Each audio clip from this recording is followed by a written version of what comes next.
যে যত বড় স্বৈরাচার তার পতন তত নিষ্ঠুর এবং নির্দয় এবং নির্লজ্জভাবেই হয়ে থাকে। ভবিষ্যতেও যদি আবার কেউ এরকম স্বৈরাচার এবং ফ্যাসিস্টের রাস্তা ধরেন, তাহলে আবার মনে হয় আমাদের ক্লাস 8, 9 এবং পথ শিশুদের দরকার হবে না। আমাদের বাংলাদেশের এই সমস্ত সন্তানেরা তার প্রত্যেকের জায়গা থেকে একটা ফুৎকারে এরকম ফ্যাসিস্ট এবং চাঁদাবাজদেরকে উৎখাত করতে তারা সক্ষম হবে। আলহামদুলিল্লাহ রাব্বিল আলামিন, ওয়াসসালাতু ওয়াসসালামু আলা রাসূলিহিল কারীম ওয়া আলা আলিহি ওয়া সাহবিহি আজমাইন। আসসালামু আলাইকুম ওয়া রাহমাতুল্লাহি ওয়া বারাকাতুহু।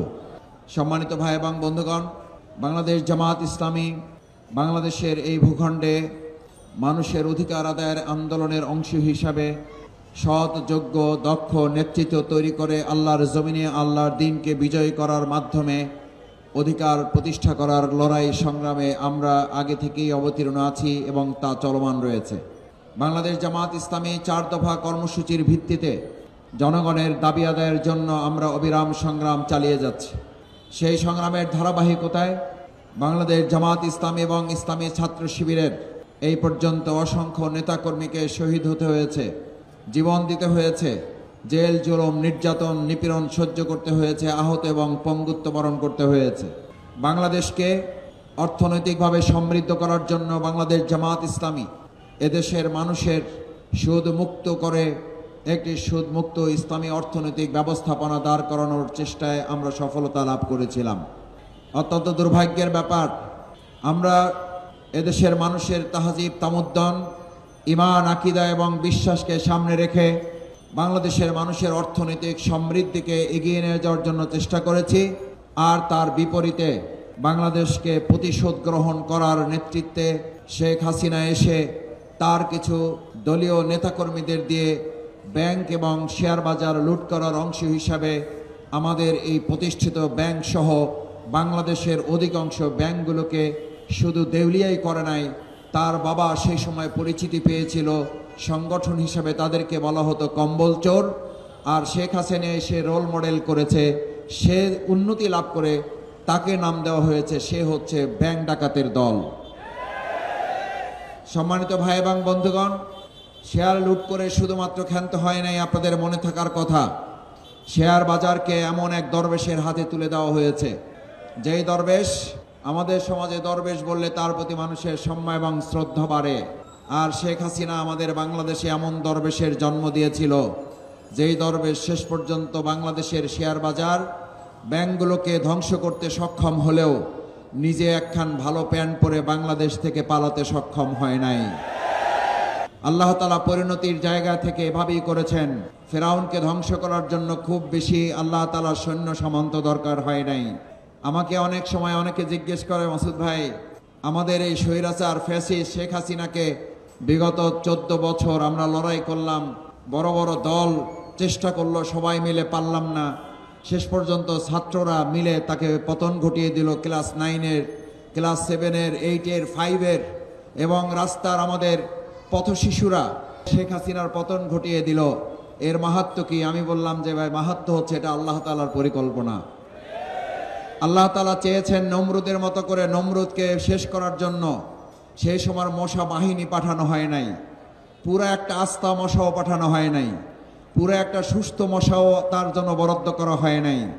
মশার মধ্যেও যেটা একটু ল্যাংড়া, সেই মশাটা দিয়েই নমরুদের মতো সেই পাহাড়ের জগদ্দল পাথরকে আল্লাহ তাআলা শুধু পরাস্তই করে নাই, জুতা পিটা করে তারপরে তাকে মৃত্যুর মুখে পতিত করা হয়েছিল। এই ফ্যাসিস্ট শেখ হাসিনার জন্য আল্লাহ তাআলা ওইরকম একটা পরিস্থিতি বরাদ্দ করেছেন। পুরা একটা রাজনৈতিক দলগুলোকেও আল্লাহ তাআলা ব্যবহার না করে শুধুমাত্র আমাদের এই তরুণ এবং পথ শিশুদের হাতেই শেখ হাসিনাকে পতন ঘটিয়ে আবার প্রমাণিত হয়েছে যে যত বড় স্বৈরাচার তার পতন তত নিষ্ঠুর এবং নির্দয় এবং নির্লজ্জভাবেই হয়ে থাকে। ভবিষ্যতেও যদি আবার কেউ এরকম স্বৈরাচার এবং ফ্যাসিস্টের রাস্তা ধরেন, তাহলে আবার মনে হয় আমাদের ক্লাস 8, 9 এবং পথ শিশুদের দরকার হবে না। আমাদের বাংলাদেশের এই সমস্ত সন্তানেরা তার প্রত্যেকের জায়গা থেকে একটা ফুৎকারে এরকম ফ্যাসিস্ট এবং চাঁদাবাজদেরকে উৎখাত করতে তারা সক্ষম হবে।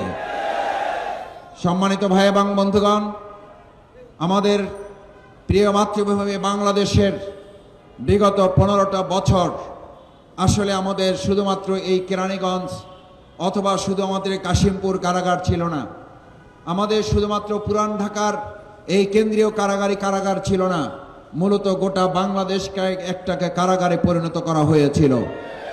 আপনাদের মনে থাকার কথা, এই ওয়ারির অঞ্চলের ব্যবসায়ীদেরকে ধরে ধরে নিয়ে বিভিন্ন থানাগুলোতে নিয়ে তাদেরকে অন্যায়ভাবে তাদের কাছ থেকে বকশিসের নামে লক্ষ লক্ষ টাকা তাদের কাছ থেকে আদায় করা হতো। একদিকে দলীয় বাহিনী আদায় করত, আর একদিকে আইন শৃঙ্খলায় নিয়োজিত কতিপয় দুষ্কৃতিকারী শেখ হাসিনার নির্দেশে ব্যবসাকে ধ্বংস করে দিয়ে প্রতিবেশী একটা রাষ্ট্রকে লাভবান করার জন্য আমাদের ব্যবসায়ীদেরকে ধরে ধরে নির্যাতন নিপীড়ন করা হতো। বিশেষ করে দাড়ি টুপিওয়ালা 5 ওয়াক্ত নামাজ যারা পড়েন, যাদের বাসায় কোরআন শরীফ রাখা হতো, ইসলামী সাহিত্য রাখা হতো, আমাদের বোনরা যারা কোরআন তালিম করতেন, তাদেরকে গ্রেপ্তার করার মধ্য দিয়ে শেখ হাসিনা প্রমাণ করেছেন সময় মতো ধর্মকে ব্যবহার করার জন্য মাথায় পট্টি পড়তেন, হাতে তসবিহ নিতেন, হজে গিয়ে উমরা করে আসতেন, আর সময় মতো তিনি সম্পূর্ণভাবে আলেমদেরকে হত্যা করে ইসলাম বিদ্বেষী একটা সরকার হিসাবে এই দেশের মানুষের কাছে তিনি পরিচিতি পেয়েছেন। আমরা আজ দ্ব্যর্থহীন কণ্ঠে একটা পরিষ্কার কথা বলতে চাই, বাংলাদেশের বর্তমান সময়ে জুলাই এবং আগস্টে যে নতুন প্রেক্ষাপট, যে নতুন বাংলাদেশ, যে নতুন স্বাধীনতা আমরা পেয়েছি, এই নতুন বাংলাদেশ, নতুন স্বাধীনতা যোদ্ধারা যে উই ওয়ান্ট জাস্টিসের ঘোষণা দিয়েছিল, সেই উই ওয়ান্ট জাস্টিসের ঘোষণা বাস্তবায়ন করতে ইসলামের বিপরীত কোন মানবের তৈরি করা তন্ত্র মন্ত্র দিয়ে বাংলাদেশের মানুষকে আর পরিচালনা করা যাবে না।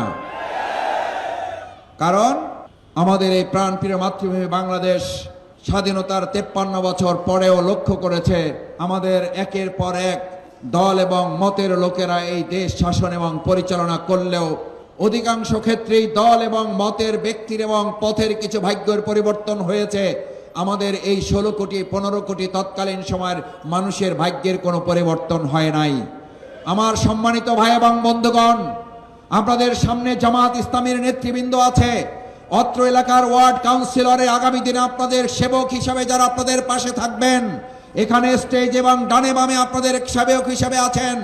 বাংলাদেশ জামাত ইসলামী ভবিষ্যতে যে পরিকল্পনা গ্রহণ করেছে, ইতিপূর্বেও আমাদের নেতৃবৃন্দ যে দায়িত্ব পালন করেছেন, আমাদের কোনো মন্ত্রী এটা বলে নাই আমি মন্ত্রীগিরি করতে এসেছি।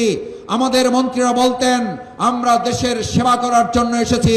সেবার মানসিকতায় তারা দায়িত্ব গ্রহণ করেছিলেন বলে তারা 2 টাকার দুর্নীতি করেন নাই বলে চ্যালেঞ্জ করে আজও পর্যন্ত টিকে আছেন।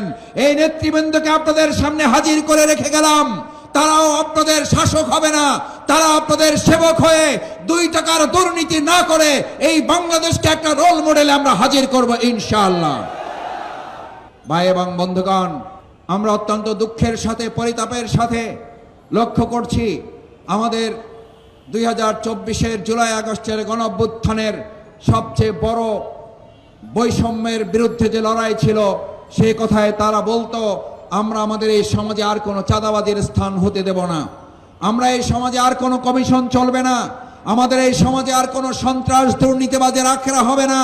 সুতরাং সন্ত্রাস এবং দুর্নীতির বিরুদ্ধে লড়াই করে বাংলাদেশ জামাত ইসলামী ওয়ারি অঞ্চলের প্রত্যেকটি জনপদে ঘরে ব্যবসা নেতৃবৃন্দ আমাদের স্বাভাবিকভাবে প্রত্যেকটি ঘরে ঘরে আমরা ইসলামের সুমহান আদর্শ পৌঁছে দিয়ে তাদের কাছে বার্তা পৌঁছাতে চাই। আমরা যদি শান্তি চাই তাহলে আমাদের ইসলাম চাইতে হবে, কিন্তু আমাদের দুর্ভাগ্য হচ্ছে আমরা ইসলাম পালন করে এখনো শান্তির ধারের কাছে যেতে পারি নাই। তার কারণ হচ্ছে ইসলামের ভিত্তিতে আমরা এখনো নেতৃত্ব নির্বাচন করতে পারি নাই। আজ এখানে উপস্থিত ওয়ারিবাসীকে জিজ্ঞেস করতে চাই, আজ যদি আমাদের সামনে এই পথ খোলা হয়, আমরা ব্যালটের যুদ্ধের সুযোগ পাই, তাহলে রাসূল সাল্লাল্লাহু আলাইহি ওয়াসাল্লামের অনুসারী হিসাবে ব্যালটের যুদ্ধে অংশগ্রহণ করে দেশ এবং জাতির ভাগ্য পরিবর্তনে ইসলামের পক্ষ অবলম্বনে কি সবাই রাজি থাকবো?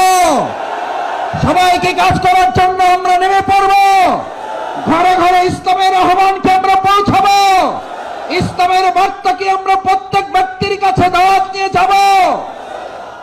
যদি আমরা তা করতে পারি তাহলে কেবল আমরা উপলব্ধি করতে পারবো ইসলামই হচ্ছে আমাদের একমাত্র ঠিকানা, এবং সেই ইসলামের মাধ্যমে বাংলাদেশ জামাত ইসলামী একটি শান্তির সুবাতাস আমাদের এই প্রিয় মাতৃভূমি বাংলাদেশে বয়ে দিতে চায়। আসুন সেই সুন্দর বাংলাদেশের প্রত্যাশা এবং সেই কাজে সম্পৃক্ত হওয়ার আহ্বান জানিয়ে আমার কথা শেষ করছি। আল্লাহ হাফেজ। বাংলাদেশ জিন্দাবাদ। বাংলাদেশ জামাত ইসলামী জিন্দাবাদ।